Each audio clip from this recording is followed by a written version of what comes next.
출애굽기서 14장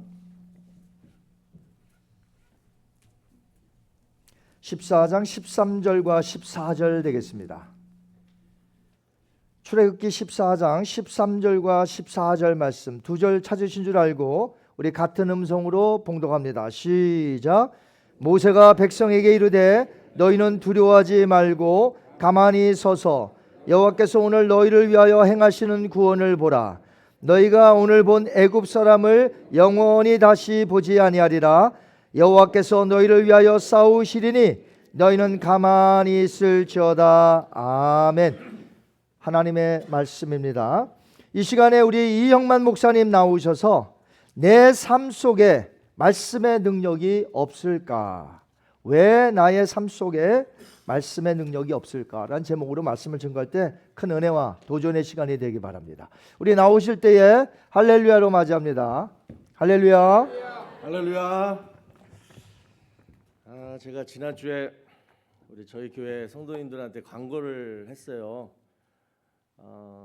제가 노스캐롤라이나에 그 그린스보로에 간다고 그렇게 이제 광고를 드리고 예배 끝나고 이제 친교 시간에 어느 성도님이 얘기를 하세요.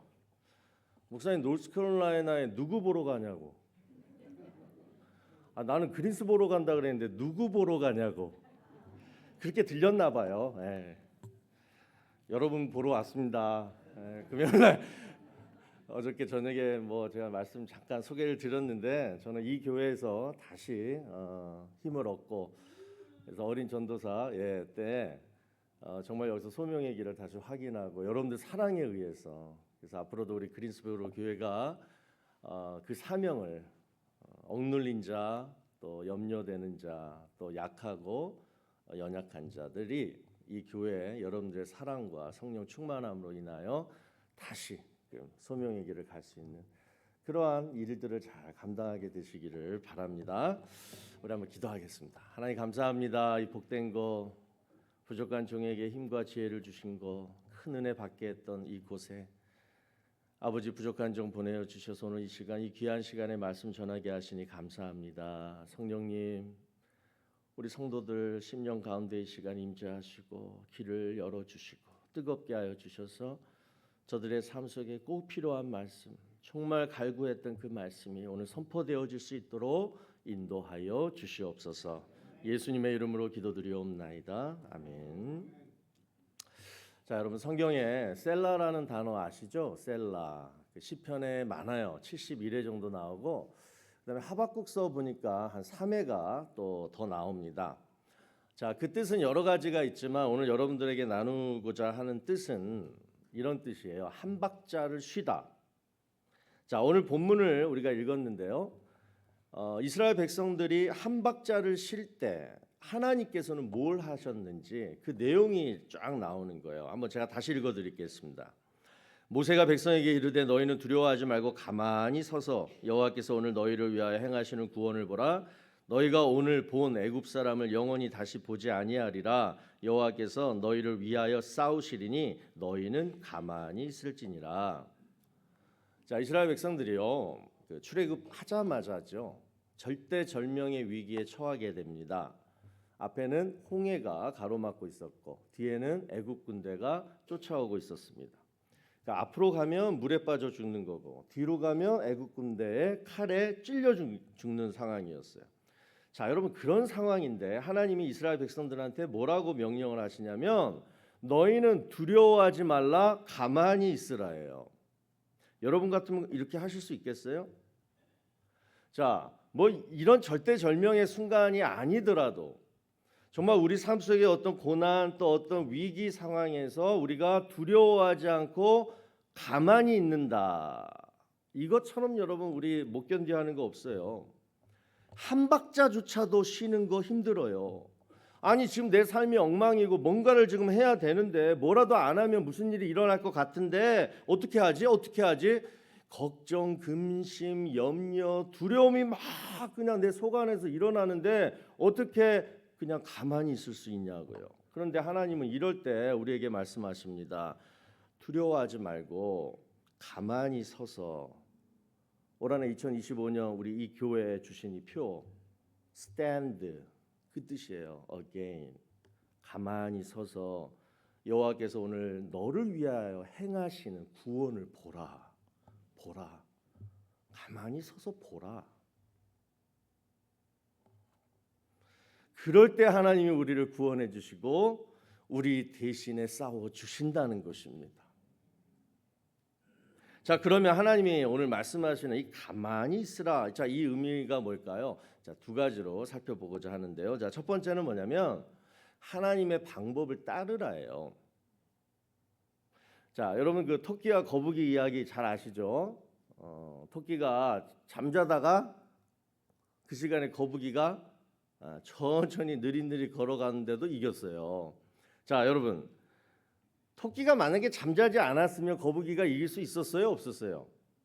절대 못 이깁니다. 어떻게 거북이가 토끼를 이겨요? 자, 그런데 다른 방법 딱 하나가 있어요.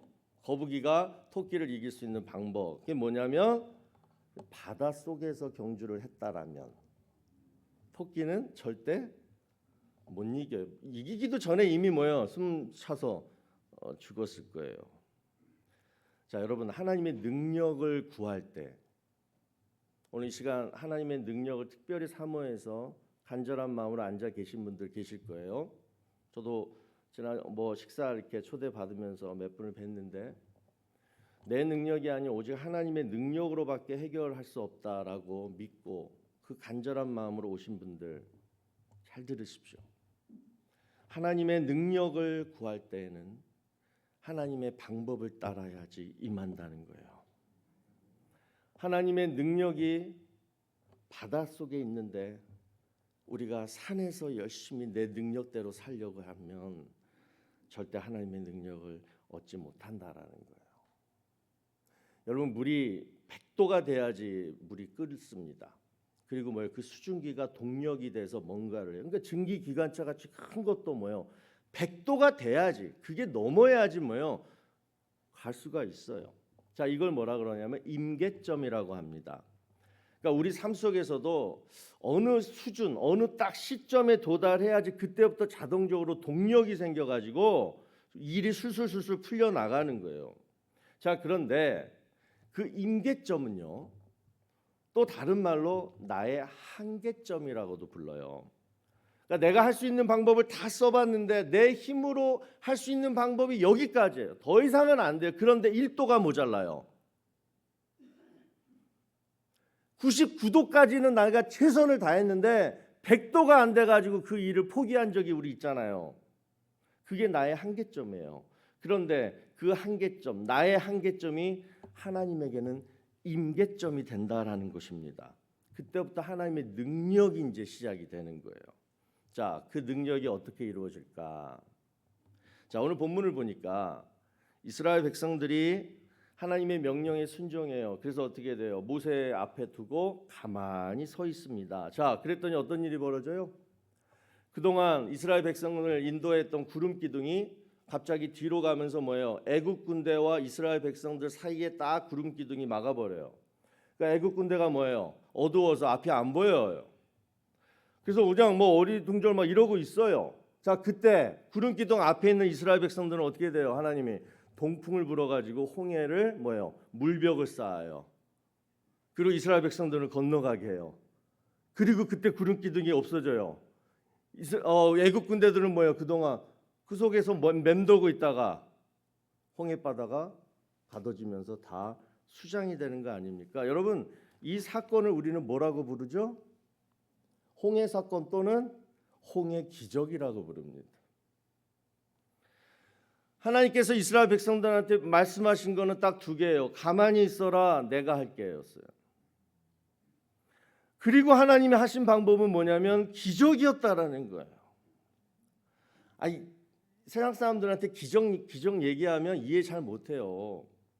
그런데 우리는, 저와 여러분은 하나님을 믿게 된 게 기적이기 때문에 홍해 기적 이 얘기하면 쑥쑥 들어와요. 믿어지니까. 여러분 성경책 갖다 주고 믿어봐. 때려 죽여도 믿을 수 없는 게 성경책입니다. 아주 그냥 수면제예요, 수면제. 또 하나님 의지해봐. 억만금을 갖다 주고 하나님 의지해봐. 보이지도 않는 하나님을 어떻게 의지해요? 신용은 할 수 있어요. 근데 정말 의지하는 걸 못해요. 인간적인 방법, 내가 할 수 있는 능력은 다 뒤에서 하면서 앞에서는 신용하는 척은 할 수 있지만 정말 하나님을 의지하는 거 못해요. 그런데 여러분, 저와 여러분 지금 하나님 말씀 믿고 하나님 의지하잖아요. 이걸 뭘로 표현할 수 있겠어요? 기적이에요. 나는 그냥 단지 처음에 복음 듣고 그래서 하나님 믿겠다라고 마음으로 입술로 고백한 거 하나밖에 없는데 그 순간 성령이 내 마음을 감동케 하셔서 내 안에 눈물로 회개케 하시고 우리 주님을 인격적으로 만나게 하셨어요. 정도 차이는 있지만 그러니까 이런 일들은 과학적으로나 이성적으로나 어떻게 설명할 수가 없어요. 믿음이라는 거는 어떻게 설명할 수가 없어요. 그 이유는 뭐냐? 인간의 말로 설명할 수 없는 이유가 뭐냐면 믿음은 하나님이 주신 것이기 때문에 그래요. 그러니까 하나님이 주셨기 때문에 하나님이 믿어지는 거예요. 여러분, 그렇다면 여러분이 정말 이 시간 하나님의 능력을 사모하고 하나님의 능력을 의지하신다라면 우리는 무엇으로 구해야 할까요? 하나님의 능력을 바로 하나님이 주신 믿음으로 구해야 된다는 거예요. 사랑하는 성도 여러분, 믿음으로 구하면 기적이 일어납니다. 할렐루야! 하나님을 믿게 하신 것도 하나님이 하신 일이니까 이번 일은 사람이 할 수 없는 일이니까 내 능력으로 할 수 없는 일이니까 하나님의 방법, 기적이 저에겐 필요하니까 하나님 도와주세요. 내 방법 다 내려놓을게요. 하나님의 방법으로 해주세요. 뭘로 하라고요? 믿음으로 하시라고요. 여러분이 쥐어짜서 만들어낸 그런 믿음 말고 하나님이 주신 믿음으로 하시라고요. 오늘 일부 예배 때 믿음 얘기를 했는데 이따 오후 2시 예배 때가 진짜 엑기스 믿음 얘기할 거예요. 꼭 들으세요. 두 번째로 여러분 가만히 있으라. 이 의미가 뭐냐면 말씀대로 살라요. 첫 번째는 뭐라고요? 가만히 있으라가 하나님의 방법을 따르라. 세상에 1분도 안 지났는데 다 잊어버리시네요. 두 번째가 뭐라고요? 말씀대로 살라가 가만히 있으라예요. 자, 오늘 보면 맨 마지막 31절을 보면 우리가 잘 아는 말씀, 하나님이 왜 홍해의 기적, 이 사건을 일으키셨는지 그 목적이 나오는데 이스라엘이 여호와께서 애굽 사람들에게 행하신 그 큰 능력을 보았으므로 자, 이스라엘 백성들이 홍해를 건넜습니다. 하나님의 능력을 직접 체험했습니다. 그랬더니 백성이 여호와를 경외하며 여호와와 그의 종 모세를 믿었더라. 여러분, 하나님은요 어떤 일을 하실 때 분명한 어떤 목적을 이루시고자 그 일을 하세요. 지금 방금 출애굽한 이스라엘 백성들에게 꼭 필요한 게 뭐였냐면 첫 번째 여호와를 경외하는 거, 두 번째는 그들의 지도자 모세를 신뢰하게 만드는 게 급선무였어요. 그걸 위해서 쉽게 안 가게 하시고 홍해를 건너게 하신 거예요. 하나님의 능력을 구하십니까, 여러분? 그러면 이 목적과 여러분의 기도가 맞아야 돼요. 자, 우리가 잘 아는 모세, 처음에 호렙산에서 하나님이 모세 만나 주실 때, 자, 모세가 뭐라고 하나님한테 excuse 했습니까? 모세가 여호와께 아뢰되 오 주여 나는 본래 말을 잘하지 못하는 자니이다. 나는 입이 뻣뻣하고 혀가 둔한 자니이다. 이렇게 핑계를 댔어요. 나 안 하겠다고. 자, 그럴 때 하나님이 하신 말씀 잘 들어보십시오. 여호와께서 그에게 이르시되 누가 사람의 입을 지었느냐? 나 여호와가 아니냐? 이제 가라. 내가 네 입과 함께 있어서 할 말을 가르치리라. 여러분, 우리도 하나님의 부르심을 잊고 하나님의 자녀가 되었는데 자, 이제 우리가 앞으로 어떻게 살아가야 되느냐? 다른 거 없어요. 가라. 내가 네 입과 함께 있어서 할 말을 가르치리라. 자, 이 말씀은 이 말로 해석할 수가 있어요. 뭐냐? 가라, 살라, 내가 너와 늘 함께 있어서 이제 네가 무엇을 해야 할지, 어떤 길로 가야 할지 말씀으로 가르쳐 주리라. 할렐루야. 우린 모세는 아니잖아요. 지도자는 아니잖아요. 굳이 내 입을 통해 하나님이 가르쳐 주까지는 없는데 똑같은 거예요. 말씀으로 너의 갈 길을 가르쳐 주리라예요. 하나님 말씀이 우리를 인도해 주신다는 거예요. 그래서 여러분, 우리가 잘 사는 방법, 하나님의 능력을 구하는 방법, 다 같이 따라해 보실까요? 말씀대로 살자. 왜 내 삶 속에 말씀에 능력이 없을까? 예배 시간에 막 오고 제자 훈련 받고 말씀 공부 드립다 하고 늘 암송하고 묵상해도 왜 그 말씀이 내 삶에 능력이 없을까?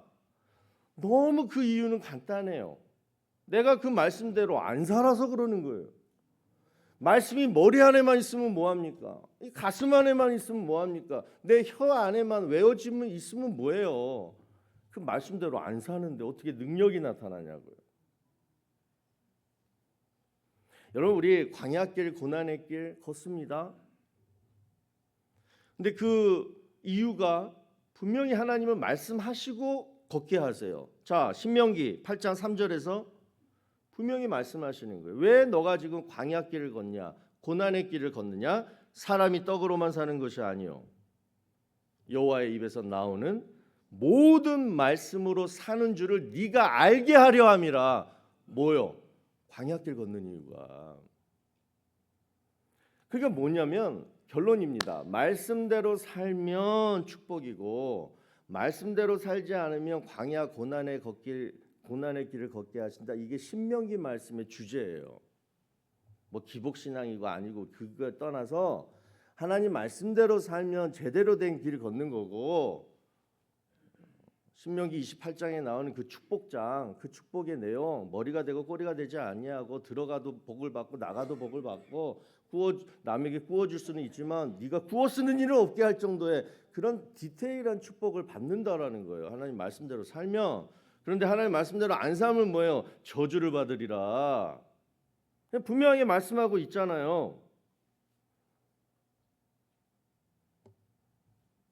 그러니까 여러분, 우리가 광야길에 던져져 가지고 힘들고 육체의 질병, 인간관계의 문제, 비즈니스도 안 돼요, 내 마음도 아파요, 막 이런 외롭고 굶주리고 막막하고 답답할 때, 그때 여러분 우리가 비로소 하늘을 쳐다봅니다.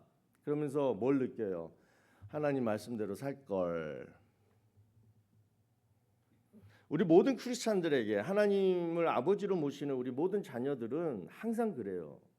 정말 하나님 믿는다라면 모든 사람들이 공통적으로 느끼는 게, 인생에 어려운 문제가 생기면 바로 드는 게 하나님 말씀대로 살 거리예요. 왜냐? 성령이 내 안에 임재하고 계시기 때문에. 사랑하는 우리 그린스보로 한인 장로교회 성도 여러분, 하나님 말씀대로 사시기를 바랍니다. 그냥 말씀대로 그냥 사시면 돼요. 그런데 이제 문제가 이거예요. 목사님, 그거 누가 몰라요? 저도 매주 설교 준비하는 목사인데도 불구하고 말씀대로 못 사는데요. 그래서 축복을 못 누리고 저도 그냥 고난의 길, 광야의 길 걷거든요. 왜 말씀대로 사는 것이 힘드냐? 자, 그 이유를 한번 우리 살펴보자고. 자, 그 이유가 마가복음 4장에 쭉 나와요. 우리가 잘 아는 말씀이에요. 10분이라는 거. 자, 첫 번째 봅시다. 마가복음 4장 4절 보시면, 뿌릴새 덜어는 어디에 떨어져요? 길가에 떨어짐에 뭐가 와서? 새들이 와서 먹어버렸다. 자, 여기서 길가는 뭐예요? 사람들이 수없이 왔다 갔다 해가지고 딱딱하게 굳어진 땅을 말해요. 자, 우리의 마음이 가끔 이럴 때가 있어요. 딱딱하게 굳어질 때가 있어요. 뭐 어떤 이유인지는 모르겠어요. 근데 내 마음이 딱딱해요. 굳어져요. 그렇게 되었느냐가 중요한 게 아니라, 그렇게 되면 누가 찾아와요? 새들이 와요. 새들이 누구래요? 사탄이래요. 예수를 믿으면 사탄도 믿으십시오. 사탄을 의지하라는 얘기가 아니라 사탄의 존재를 믿으시라고요. 자, C.S. 루이스가 쓴 스크루 테이프의 편지라는 책. 자, 그 책에 보면요, 사탄이 우리 성도들을 어떻게 유혹하는지 자세하게 설명되어 있는데, 자, 제가 몇 가지만 간추려서 말씀드리면, 첫 번째, 이게 제일 아주 큰 유혹인 것 같아요. 사탄은 우리를 정신없게 만들어요. 그러니까 하나님 말씀을 들어도 곧이곧대로 못 보게 해요. 자꾸 그 말씀에 뭐예요? 특별히 우리 초신자 여러분들이 그래요. 아무리 목사님이 정말 쉽게 자세하게 가르쳐줘도 희한하게 못 믿게 하려고 사탄이 막 다른 말을 덧붙이거나 다른 말을 빼거나 더 과장시키거나 또는 막 추측하게 만들거나 상상하게 만들거나 또는 자꾸 내 생각으로 판단하게 만들어, 또는 요즘 인터넷 들어가면 막 이상한 소리들 하고 있거든요. 근본주의적인 그 하나님의 말씀을 제대로 해석 안 하고 이상한 걸 막 갖다 놓거든요. 사탄의 속임수에 그런 게. 그러니까 하나님 말씀을 제대로 못 받게 만드는 하나님의 말씀을. 또 우리가 말씀대로 살려면 여러분, 내 자신을 스스로가 똑바로 볼 줄 알아야 돼요. 근데 사탄은요, 자꾸만 내 자신을 스스로 제대로 평가하지 못하게 만들어요. 대표적인 게 자기 연민. 늘 그냥 바람만 불어도 아우 나는 불쌍해. 제가 요즘 갱년기를 겪고 있어요. 누가 툭 하면 그냥 눈물이 쫙 나오고 막 그러거든요. 자기 연민, 또는 아 나는 너무 한심해. 자격지심, 또는 아 나는 잘할 수 있는데 실제 능력은 없으면서 자기 기만. 그러니까 스스로가 자신을 이렇게 제대로 평가 못하니까 뭐예요? 아무리 하나님 말씀이 와도 내 삶에 적용이 안 돼요. 또 하나님 말씀의 가장 핵심은 여러분 하나님의 사랑이죠. 사랑이에요, 사랑. 그런데 사탄은 하나님의 사랑을 순수하게 받아들이지 못하게 만들어요. 아이 공짜가 어딨어? 구원은 공짜라는데 말도 안 돼. 분명히 무슨 숨은 의도가 있을 거야. 하나님의 사랑에 대한 의심을 해요. 그래서 하와가 선악과를 따먹잖아요. 또 사탄이 가장 좋아하는 나이대가 여러분 제 생각에는 중년인 것 같아요. 젊었을 때는 정신 없어요. 너무나 할 일이 많고 뭐 해야 될 일이 많으니. 근데 어느 정도 사회적으로 안정이 되고 경제적으로도 안정이 되니까 교회보다 더 세상을 찾게 되고, 또 명예, 정욕, 쾌락, 천국보다 여기가 좋사오니 막 그런 나이대가 중년이란 말이죠. 이 사탄이 그때 제일 많이 유혹한다라는 거고요. 또 사탄은 성도들한테 예배를 잘 못 드리도록 만들어. 예배에 집중하지 못하게 돼요. 오늘 그것도 아까 그런 거예요. 그러니까 예배에 집중하지 못하도록 늘 내 마음에 내 나쁜 생각을 막 심어주고, 십자가 바라봐야 되는데 십자가 안 보고 자꾸 사람 보게 만들고, 그 사람 판단하게 만들고, 시기하게 만들고, 미워하는 마음 주고, 이게 막 뭐예요? 사탄이 하는 거예요. 여러분이 나쁜 게 아니에요. 사탄이 나쁜 놈이에요. 그래서 요즘 내가 말씀을 들어도 아무 느낌이 없다, 말씀에 능력이 없다, 이런 분들은 기도하세요. 그냥 기도하시면 돼요. 뭐냐? 하나님, 내 마음에 말씀을 담고 싶은데 자꾸 의심이 생기고 집중이 안 되고 나쁜 생각만 들어요. 교회 오면 말씀은 안 들리고 사람만 보이고 세상 자랑만 하고 싶어져요. 하나님, 사탄을 물리쳐 주세요. 나사렛 예수의 이름으로 사탄아 물러가라. 이렇게 부드럽게 하지는 마시고, 나사렛 예수의 이름으로 사탄아 물러가라. 각자가 이렇게 기도하시는 거예요. 그 다음에 이제 제일 중요한 거, 성령님께 다이렉트로 도움을 구하세요. 여러분, 성령님, 크리스찬의 가장 친한 친구는 성령이 돼야 돼요. 성령은 여러분 어떤 신비스러운 존재가 아니죠. 인격적인 하나님의 영이에요. 다 똑같아요. 차이는 영이라는 거. 장로님하고 저랑 그냥 인격적인 교제를 나누잖아요. 인격이에요. 장로님, 목사님, 하이파이브. 얼굴이 좋으시네요. 목사님들 얼굴이 그냥 사갔네요. 인격적인 그냥 교제예요. 성령님이 그런 분이에요. 근데 여러분 너무 중요한 건 뭐냐면 하나님을 처음부터 인격적으로 만난 성도는 인격적인 하나님, 인격적으로 만난 성도는 이 중간에 성령님이 중간에서 어떻게 돼요? 나에 대해서 너무나 잘 아시는, 나에 대해서 너무나 잘 아시는 그 모든 얘기들을 하나님한테 다 알려주시는 분이에요, 성령님이. 그렇기 때문에 내 형편과 사정과 내 연약함을 다 누가 안다? 성령님은 다 아세요. 하나님까지 여러분 너무 높이 올라가면 일단 성령님에서 붙잡으세요. 성령님은 다 아신다, 나를. 그래서 내가 기도할 때 성령님이 뭐예요? 탄식함으로 나를 위해 대신 기도해 주시는 분도 성령님. 내가 어떤 죄를 지으려고 막 유혹 속에 막 들어가려고 할 때 성령님이 나를 딱 붙잡아서 건져 주시는 분도 뭐다? 성령님. 그러니까 여러분 사탄이 자꾸만 나를 유혹하고 뭐 할 때 가장 큰 무기는 바로 성령님이다. 그러니까 아까 예수의 이름으로 물리쳤으면 그 다음에 뭐예요? 성령님 도와주세요. 도와주세요 할 때 성령의 능력이 말씀과 함께 여러분 삶에 나타나진다라는 거예요. 그게 청지기의 삶입니다. 또 두 번째로 마가복음 이번에 4장 5절 6절 보면 우리가 말씀대로 살지 못하는 이유가 이렇게 나와요. 더러는 흙이 얕은 돌밭에 떨어짐에 흙이 깊지 아니하므로 그 싹이 나오나 뭐가 해가 돋은 후에 타서 뿌리가 없으므로 그냥 말라버렸다. 자 여러분 얕은 돌밭이 상징하는 건 뭐냐면 우리 마음인데 어떤 마음이냐면 충동적이고 감정적인 마음이에요. 교회마다 보면요 저희 교회도 그래요. 이게 감동적이고 감정적이고 충동적인 이런 분들이 계세요. 그러니까 뭐 말씀을 들어도 막 정말 얼마나 반응이 리액션이 얼마나 막 뜨거운지 몰라요. 또 섬김도 얼마나 막 그냥 열심히 하시는지 몰라요. 그런데 여러분 잘 분별하셔야 돼요. 여러분 가운데 지금도 난 요즘 정말 교회만 오면 너무 신나. 목사님 얼굴만 보면 막 은혜가 돼. 말씀만 막 들려도 막 그냥 뭔가를 막 해야 될 것 같아. 막 감당할 수가 없어 내 마음에 이 뜨거움이 막 이런 분들 분별하셔야 돼. 뭐냐? 이게 말씀의 은혜가 충만한 건지 아니면 내 감정이 충만한 건지 요걸 분별해야 돼요.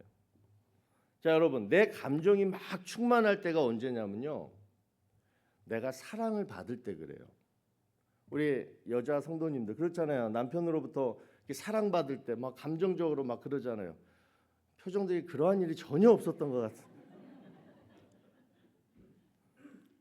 처음에 그러잖아요. 우리가 교회 와서 막 하나님이 나를 사랑하신다 느껴져요. 목사님이 나를 특별히 막 사랑하는 것 같아요. 교인들이 나를 다 좋아하는 것 같다. 그럴 때는 뭐예요? 내 감정이 충만해져 가지고 말씀도 은혜가 되고 하는 봉사 섬김도 다 은혜가 돼요. 너무 좋아요. 그런데 그러다가 햇빛이 잠깐 뜨거운 태양이 내리쬐면 달라져요. 하나님이 나를 사랑하신 줄 알아가지고 모든 일이 다 잘 될 줄 알았는데 실제 삶 속에 늘 고난과 시련이 막 찾아와요. 몸이 아파요. 교회 이 모든 성도들이 다 나를 좋아하는 것 같은데 알고 보니까 이곳저곳에서 나를 험담하는 소리가 막 들려요. 목사님도 보니까 다 성도들 다 좋아하고 사랑해 주더라고. 나만 좋아하는 줄 알았는데. 그때 어떻게 돼요? 그냥 시들고 말라버리는 거예요. 여러분 하나님의 은혜는 절대 시들고 마르는 법이 없습니다. 시들고 말라버리는 건 뭐예요? 내 감정이에요. 여러분 신앙의 뿌리가 뭡니까? 감정입니까? 하나님의 은혜입니까? 아무리 강렬한 태양이 내리쬐도 하나님의 은혜는 마르는 법이 없어요. 요즘 여러분 교회 생활 재미없다. 말씀의 은혜도 없다. 왜요?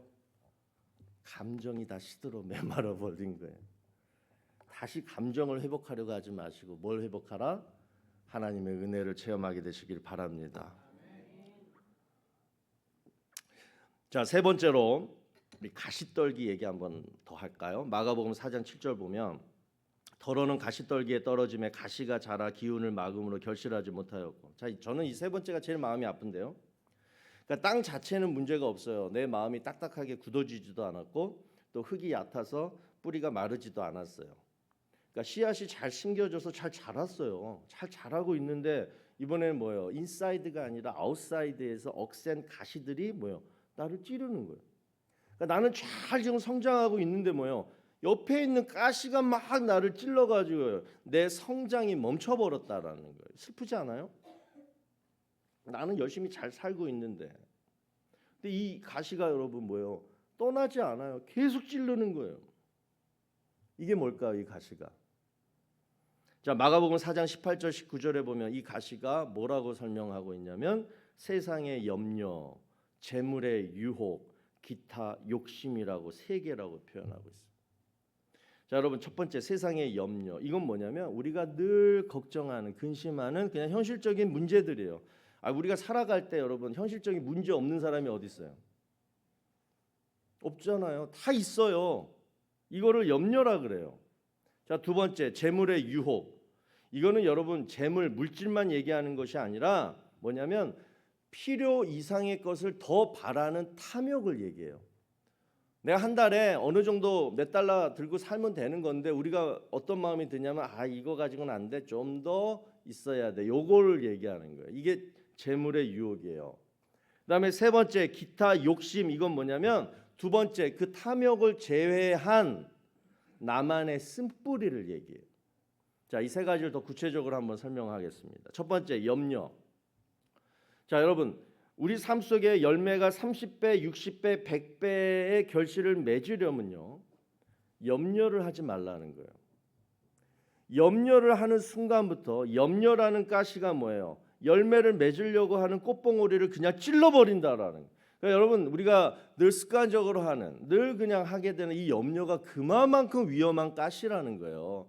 염려하실래요 말래요? 하지 마세요. 염려. 그거 해도 필요 없는 거잖아요. 안 되는 거잖아요. 그러니까 하지 말라고요. 그냥 그 얘기예요. 두 번째 탐욕. 그러니까 필요 이상의 것을 더 바라면 이것도 우리가 흔히 하는 거잖아요. 그런데 그것 때문에 뭐예요? 이미 받은 복이 빼앗겨진대요.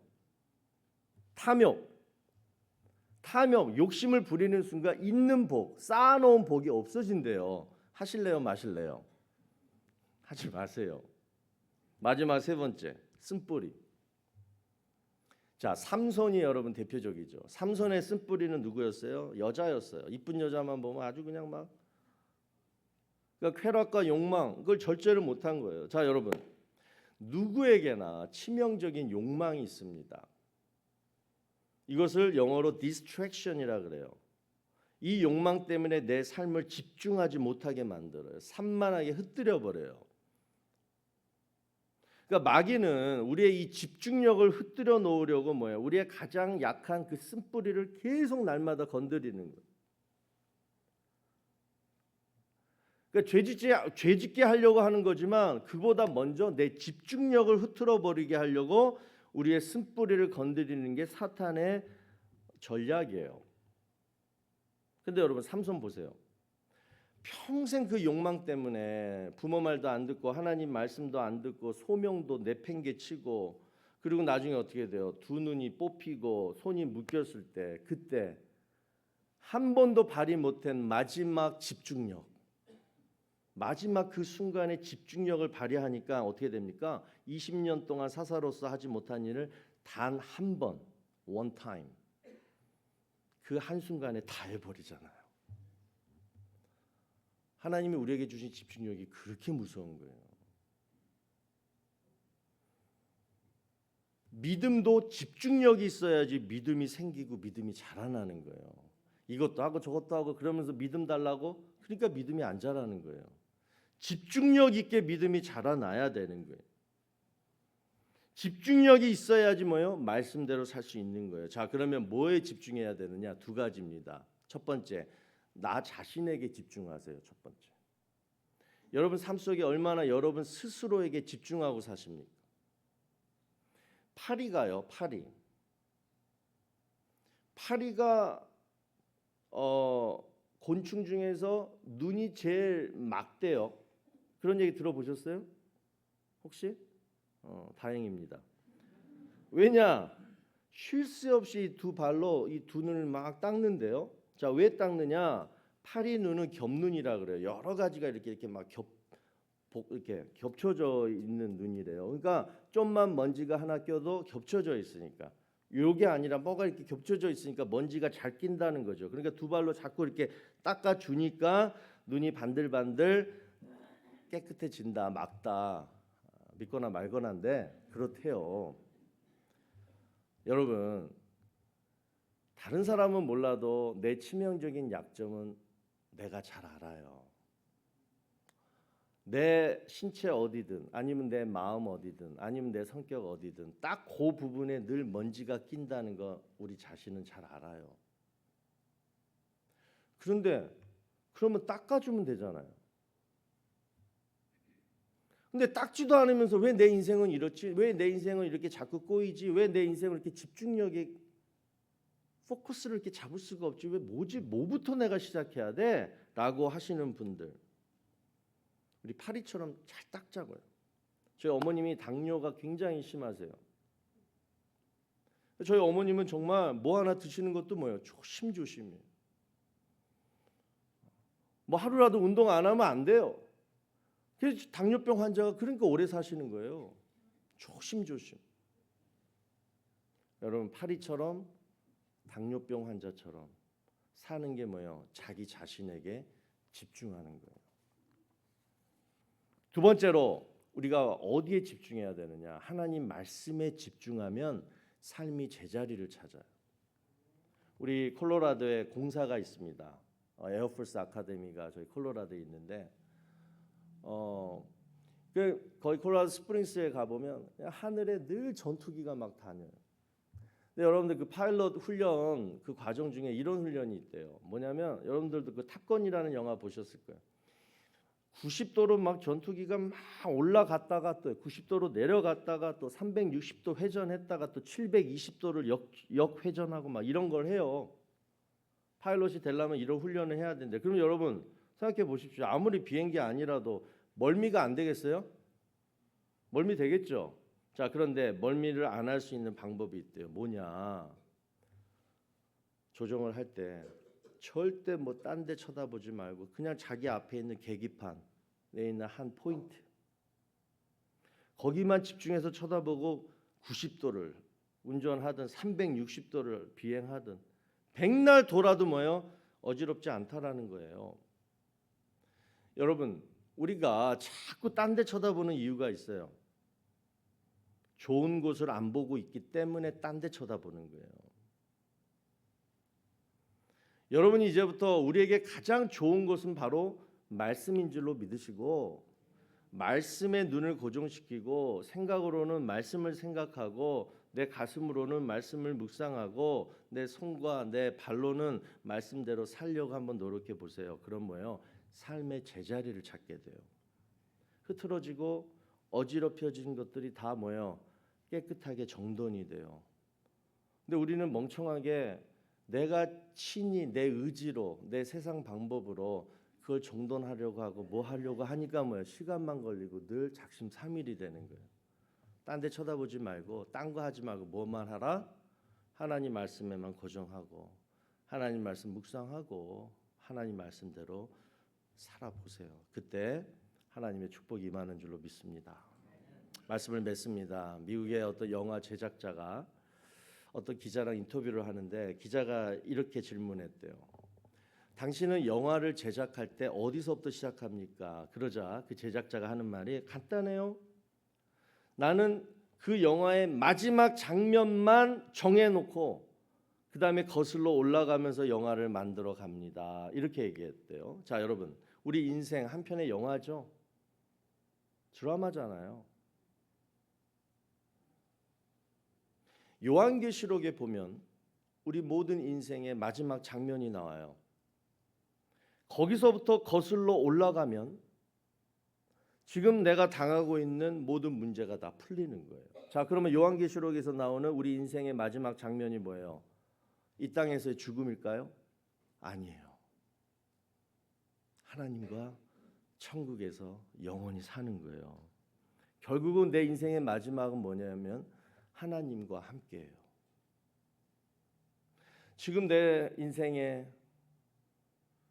아무도 없다라고 생각하더라도, 내 인생이 지금까지 뭘 만들어 놓은 것도 없어서 보람찬 열매도 없다라고 생각하셔도, 그래도 내 인생의 마지막엔 하나님이 계시고 이 세상에서 누리지 못한 영생 복락, 평안, 기쁨이 우리 인생의 마지막에 있어요. 우리가 아직 죽지 않았기 때문에 그걸 실감하지 못하지만 우리가 예수를 믿는 것처럼 우리 인생의 마지막도 믿으시길 바랍니다. 우리 인생의 마지막이 그거라면 여러분, 지금 우리가 선택해야 될 게 뭘까요? 그래도 여전히 내 방법이고 내 능력으로 사시겠습니까? 바꾸자고요. 한번 바꿔보세요. 2025년 하나님 뭐라 그랬어요? 가만히 서 있어라. 저는 오늘 2025년 모토가 제 은혜가 돼요. Stand. 떠났다면 다시 stand again with God. 하나님의 능력과 하나님의 방법을 의지하세요. 그 모습이 뭐예요? 하나님 말씀대로 사는 거예요. 그 말씀의 능력이 우리의 삶을 인도해주고 승리케 해준다는 것입니다. 기도하겠습니다. 하나님 감사합니다.